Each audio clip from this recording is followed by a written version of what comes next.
How do you let go of people who obviously don't want to be around you anymore? Create a separation between the idealized image of the friendship in your head and reality. Often when we struggle to let go of someone, it's not actually the person we are clinging to, but the fantasy of what we want them to be. Your worth is intrinsic. It isn't tied to a proverbial goalpost positioned by someone outside yourself. Give yourself permission to feel the good things about yourself that you are trying to derive from this person. People who are not invested in you are not a good use of your time, energy, love, and effort. You deserve mutually fulfilling relationships that you don't have to beg for. Also, use this time to take an interest in yourself. Focus on you. Figure out what you want outside of the scope of anyone else. Honor those desires. Letting go is a good time to do this. Kinda dealing with this myself RN. I find myself still wanting to message them, offer support and generally just be there for them. I keep having to stop myself. You just gotta take time and try to step back, even if you don't want to. That's what works for me. When you stop reaching to them first and see that it has no effect on them, then you realize that what you did was right and you have no value in their life. As a 66-year-old woman, I can assure you life is too short to spend a ounce of energy on people like this. Direct it to something that brings you pleasure. Get out of the house for a walk. Take a remote class. Call an old friend. Foster a cat. Bake some brownies to leave with a neighbor. Give it some time, but if you still can't let it go, see a therapist to talk it out. You'll find your way. The best thing someone ever told me is don't treat someone like a priority when they treat you like an option. People will come into your life for reasons, seasons and lifetimes. When you figure out which it is, you will know exactly what to do. Edit. Thank you guys for all of your response, upvotes and awards. I want to clarify a few things. I don't mean that you should automatically not be friends with someone who doesn't make you a priority 100% of the time. It is okay to have friends you only see once a month for drinks or hell every year. You just need to recognize the relationship for what it is and match that level of investment. When I was younger, I was constantly let down by friends because I felt like they didn't put in the same amount of effort into our friendships. When I really digested this advice, I was able to see this for what it was and still celebrate those friendships for what they were and still are. Also, mental health can play into this, and you want to analyze this with a clear lens. Trying to see some of these things through anxiety and depression is incredibly hard. I'm an advocate for professional help when you are struggling. A counselor is like a second mirror. If you look in the mirror, you see things plainly in front of you, but you cannot see the small of your back. If you use that second mirror and angle it in a certain way, you can see the small of your back. But again, you could never do that by yourself. If you always feel like the option, then look at yourself and try to decide what can you do to change things. A lot of times my mindset has completely changed the outcome of a situation. These are tough times right now. Do things that bring you joy and be a little kinder to one another. Rant over. Decide to let go of them and then remind yourself of that decision. It isn't easy, but the habit does build eventually. I wonder what they're up to. Oh, no. Wait. I've let them go. Apostrophe. Your brain will start to believe you eventually. Edit. Thank you for the awards, friends. If they don't want to be around you anymore, respect yourself and create some distance between yourself and them. The world is a big place and life is too short, especially in the middle of a global pandemic, to keep the company of those who don't appreciate what you have to offer the world. Just let them go. Whatever is going on in their heads isn't your responsibility. Yes, it's painful, and you may never know their reason. Happened to me with some best friends. They just ghosted me at a time when I was going through some personal crisis. They were people who always called me when they needed me, but I guess I stopped being useful/needed, so they weren't real friends after all. Yes, it hurts, and you may think it's so unfair, but once you let go of them completely, you'll find your peace. If you found yourself in the position of letting them go, doesn't that mean they were to leave one day or other? I just accept it. But depending of the situation, I'm willing to let them in again when they are open for it again. People who isolate themselves because of depression or got other issues because of life, I'm open to let them in again when they are ready.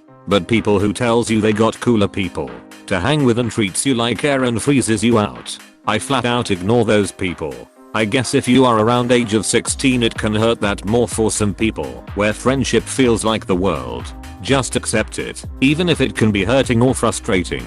There are other people out there, and or if you are one of those lucky people you also got a good family who watches over you with care and love. I was looking for something like this. Since COVID started I have been uncharacteristically distant from a lot of people. I have nothing against them. I just felt like I had been very engaged in a social life that wasn't always me choosing to be that person. It's been a difficult process of behaving in a more introverted way, but trying to make it clear that I'm still there for important people if they need me, hoping to find a balance there as time goes on. Slowly stop being around them. The best way, I think, is to find another group of people who you feel comfortable around, and then you can start surrounding yourself with them. Over time you can spend more time together and start lessening the time with the people who don't want to be around you. You can do the same with yourself. If you don't want a new group of people, you can start having more me time and slowly transition to always spending time alone if you don't mind being alone, and try your best to stop contacting them as much. If it's evident they don't want to be around you, you're only hurting yourself by putting yourself with them. If that makes sense. If everyone moves on without you checking in, then the truth is they don't really need you there. I'm on the flip side here. I'm the one who has sort of pushed my best friend away due to realizations with my own life and mental health. Initially he would always try to see what's up, and I'd just push him away more. Now he's slowly giving up and letting me be. But this isn't what I want. I still love him as a good friend, it's just hard to go back to how it was with the amount of poop going on with me right now. I don't want to part ways. Anyone got any advice? Just peace out. Walk away mentally and emotionally before you walk away physically, and then don't turn around. Ace of Base doesn't turn around. Be like Ace of Base. They'll probably run back for you, but don't let them turn your head. Keep going. Keep that door closed. It's more humane. From someone who has recently got out of a toxic friend group, it's better to detach yourself slowly. I started focusing on self-love and simultaneously taught myself to let go. Today, I'm in a better place with better people who value me. But it all started with me being my own best friend. It can be a little hard, but it all gets better along the way. My wife has major depressive disorder, generalized anxiety, and PTSD. She goes to therapy regularly and is medicated, so most of the time she manages it well. But when other things in her life are difficult, her mental health can take some serious downturns. Due to our relationship being more than just friends, I'm obviously more invested in helping her than I would be with other people. But here are some things I have learned over the years. Things which have made our relationship very successful and mutually beneficial. 1. Ask the person what they need. Oftentimes when a person we care about is struggling, we want to jump in and fix everything. That's not always what the person needs. Maybe they just need to vent to someone without judgment. They might not want advice because they know what they should be doing, but their condition is making that hard. Maybe they don't want to talk at all and just need a hug or a shoulder rub if you both are comfortable with physical contact. Or maybe they just want to sit with you and watch a movie or go for a walk and take their mind off of it. Giving advice that is never taken is draining and frustrating, but you can help them without doing that. 2. Tell them what you need. Just because you don't have the same mental struggles doesn't mean you can't also have needs. Let's say they came to you asking to vent, but you had a long day and are tired physically and emotionally. Tell them, I'm not in a place to be able to carry that right now. This is when you could offer to do something else for them. Or tell them when you feel you'll be better able to help. You could also tell them a time limit if you have some energy to give. Like, I would love to let you vent, but I need to set a limit of 15 minutes today. After that, let's agree to change the subject or do another activity that we can both use to unwind. This gives your person a clear view of your boundary and lets them still get support from you. 3. It's okay to have lines that can't be crossed. Adding to the boundaries I brought up in point 2. It's perfectly okay to have limits on where your support ends. There may be topics that are triggering or uncomfortable for you, and you are allowed to say talking about those is off limits. You can also change those limits depending on what's happening in your own life. Maybe they have a bad relationship with a parent, while your beloved parent is unwell. It's not going to feel good for you to hear them talk about how horrible their mother is when you want nothing more than for your mom to get better. That would be an appropriate time to tell them this is a boundary, and if they need support in this, then they need to seek it elsewhere. You can still be there for them, but find a way around this particular issue. Your limits can also be time-based rather than topic-based. You can tell them they can't contact you while you are at work, or before/after X time, or that you can only hang out on X days. 4. Communication. This is the most important. Just be honest with them. They don't want you to burn out. They don't want to drag you down with them. But one of the symptoms of these problems can be pushing people away and isolating yourself. That means that they only have a limited number of supports in their life, and it can put a lot of pressure on the supports they do have. It's up to you to be very clear about how you're feeling and what you need, so they don't push you away too. If you do all of the above from a loving place, they will be happy to know they aren't putting too much on you. Being clear about this will ultimately be helpful to you both. 5. They need to respect you. If they don't listen to your boundaries, it's okay to cut them off. If you have to go that route, it would be kind to let them know why. But you always need to put your own health first. You deserve to have friends that you enjoy being around. You deserve to be happy. You don't need to be anyone's emotional doormat. Edit. Thank you so much everyone for the thoughtful replies, kind words, and numerous awards. I wanted to remind you all that this isn't a step-by-step list, and all the points won't work in all situations or for all people. I can tell it definitely resonates for a lot of people though, so I hope you will be able to use it to better navigate your own relationships. Best wishes to you all. My best advice is knowing your self-worth and focusing on yourself. I went through a rough patch this last year with someone not wanting me in their life anymore because of a breakup. The best thing I did for myself was delete my social media and take time for myself, doing things I enjoyed, rather than sit around waiting for a change. I started to paint, do yoga, and go back to church, which I really enjoyed. I also changed my diet completely and started working out. I improved myself because I didn't want him to think I was devastated and dependent on him. I was devastated, but I didn't want to give him that satisfaction. Doing the things you enjoy will allow you to focus on that and start to forget. That helped me with letting go of my wish to be with him. I hope you're doing well. Focus on yourself. Don't let anyone question your self-worth. Do you still want to be around them? If so, why? If so, how much? If so, why? Loop that around a couple of times and you have the answer. Every minute you spend with them is a minute you cold spent on yourself or with someone who does want to be with you. People fall in and out of love in both romantic and platonic relationships. It's natural and it's fine. I understand it's natural, but it's really hard for me to find new romantic relationships. It's hard to bottle up the anger from having someone you did everything for ignore you. I've already struggled with depression so much and got out of it during my time with her. It hits like a truck that she left me when the sadness started all over again.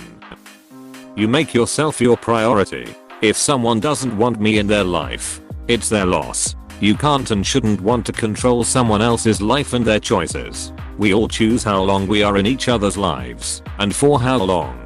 If you aren't a priority person in their life, you shouldn't have them as a priority in yours. It's all about balance. This is what the great 2020 debacle has taught me. This is a terribly sad question to ask, and more than likely everyone reading will have some experience with it as well. For me, it comes mainly down to respect for yourself. First up, you stop putting them first or even thinking of what they might want over and above not being around you anymore. Don't be mean or cold to them. Just stop contacting them. Maybe they'll instigate contact with you after that, and then you have to make a decision. But basically now you have to come to terms with this separation. More importantly, you're in control of the situation, and that is important. From there you just take it day by day. Boost yourself because you'll need it. Do worthwhile things that make you feel better. whatever that might be for you. Always be the bigger person in these situations. Much love to you. I'm half asleep while typing this, so I can't remember who said this. The 2 hardest phases in life are 1. Letting go of your attachments, state of being, people, places, things etc. And 2. Embracing the new, state of being, people, places, things etc. Our lives are a constant cycle of embracing something new, living with it, and then letting go. I hope that the realization that this cycle will go on helps you gain perspective. People who don't want me around and have other friends who can support them, just let them do whatever they want. They're an adult. People who don't want me around but don't seem to have anyone else around, contact them at increasing intervals to see if they want to be re-included in whatever it is you can offer them. Party invites, gaming sessions, exercise workouts, Zoom calls, etc. Close bracket. A simple yo, I'm cycling to X with a bunch of friends next weekend, do you wanna join? Is sufficient. Introduce them to a few other people they might find common interests in.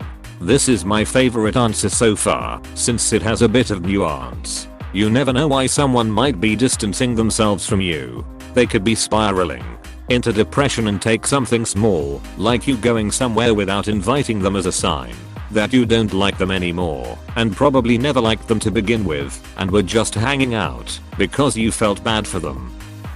Stop focusing on how hurt you are by the situation. My strategy is to think about other friendly relationships that I myself stopped entertaining in the past for a variety of reasons. Sometimes I let friendships die, and it's not always because I don't like them or am angry at them. It's just that my life goes a certain direction and theirs don't. I really like some of those friends, but I prioritize other things or people. It doesn't mean I won't be glad to cross their path in the future. If I have a right to let go of people who would like to be around me, then people I want to be around have a right to let go of me. Nobody owes me an explanation, but I don't owe anybody an explanation either. Thinking of it this way allows me to not take it personally, even if it is personal, and make room for new and exciting things and friends in my life, I believe. Good luck to you. I'm a male nurse and my best friend of 5 years was a woman I had worked closely with for 5 years. I deal with bipolar depression, had my issues, and had quite a few lows. Wasn't on the right meds yet. I used to confide in her and tell her everything. One day I make an attempt using odd and end up in a psych hospital, and this girl the same day texts my wife. They were good friends, and told her I was such a burden on her and made her feel terrible. When I was told that, I knew I had to move on. So I completely disassociated from her and her other friend there. Didn't speak to her or look in her direction. Got a new job with a nice pay raise and have been doing great mentally and career wise. Sometimes just cutting them off and moving on is best. It depends. Some people fall on hard times, illness, stress, have kids, etc. and are generally too busy to keep up with friends. I just give them their space and wish them luck. Other people develop weird issues with some part of my lifestyle, get jealous because I'm doing well in school, or we grow apart. As long as they are civil and keep my name out of their mouth, then I just give them their space and wish them luck.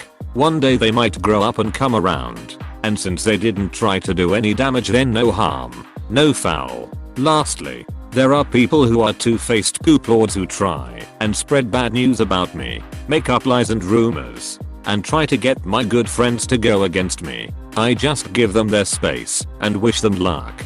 They're going to need it. So, in other words, I don't give two damns. The people who matter in my life know who I am and where I stand on things. The people who could matter in my life always have the door open to them. The people who don't matter at all in my life just don't matter. So true about the jealousy. I've lost friends after I started doing well, got a BF, did more traveling, or got a new job. They ghost me or flake out on outings. It makes me feel like I'm not allowed to accomplish anything because it might upset someone. It's called self-respect, dear. It won't be that easy to let go of someone who means a lot to you. Sometimes you just need to understand that whatever happens, it's their first choice to let go of you. knowing to yourself that you can't let go of them in the first place. You have to move on and get busy with your own dreams. Always remember they lost someone who will never get tired of them. They're the ones who lost, not you. Keep your head above water. Everyone here's telling you to just buy Felicia these people. But why not make one last bit of effort and actually talk to them about this? It may be a bit embarrassing, but I've saved some great friendships by just being honest with people and talking things out. This creates a win/win situation for yourself. Either you'll save the relationship, or you'll know for sure it was a waste of time and won't have to deal with that what if feeling. My, hopefully, soon to be ex-BFF. Every time we text I get an I want space or a K bye. She called my reflux disgusting and ignored me when we hung out on several occasions. I have a post on this and I would really appreciate some advice cause it's really making me feel bad and I just wanna be done with her. Thank you to all the people who saw this comment and helped. It was really nice and there was so much good advice. I really appreciate it and I just wanted to say thank you ever so much. Step 1. Short term. You delete their number. You blast your favorite songs. To avoid thinking about them when it's still fresh, you lean on the people who do want to be there and ask them for validation. When you need it, you journal.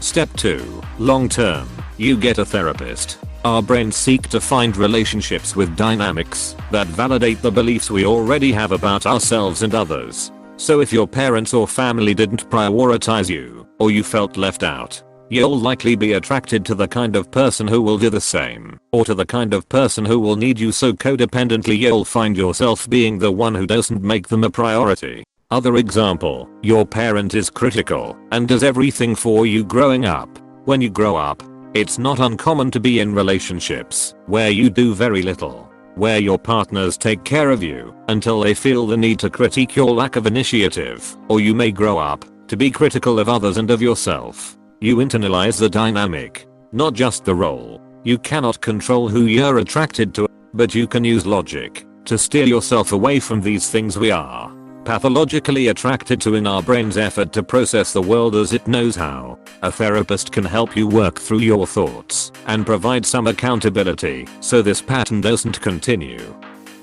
Just to give a perspective from the other side, I'm currently going through this with one of my friends. Our relationship is no longer healthy and it's best for both of us, I believe, if we're no longer close friends. It's really hard to do since we spent a lot of good times together in the past. If a friend is slowly removing you from their life, I can't figure out how to say that without sounding harsh. !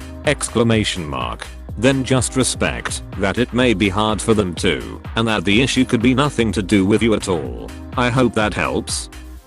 The best analogy I have ever heard is this. You can be the juiciest, softest, most perfectly ripe, sweetest peach in the universe, but some people just don't like peaches. Some people only want to taste a peach once, and some people only have the occasional craving for a peach. When I'm feeling the sting of rejection, I remind myself that I'm a damn fine peach. It helps me stop trying to be a better, peachier peach because they just don't like peaches and there is no accounting for another people's taste. Then I reflect on being grateful I'm not pineapple on pizza. I promise, you'll find people who love your flavor. Please click subscribe if you enjoyed this video.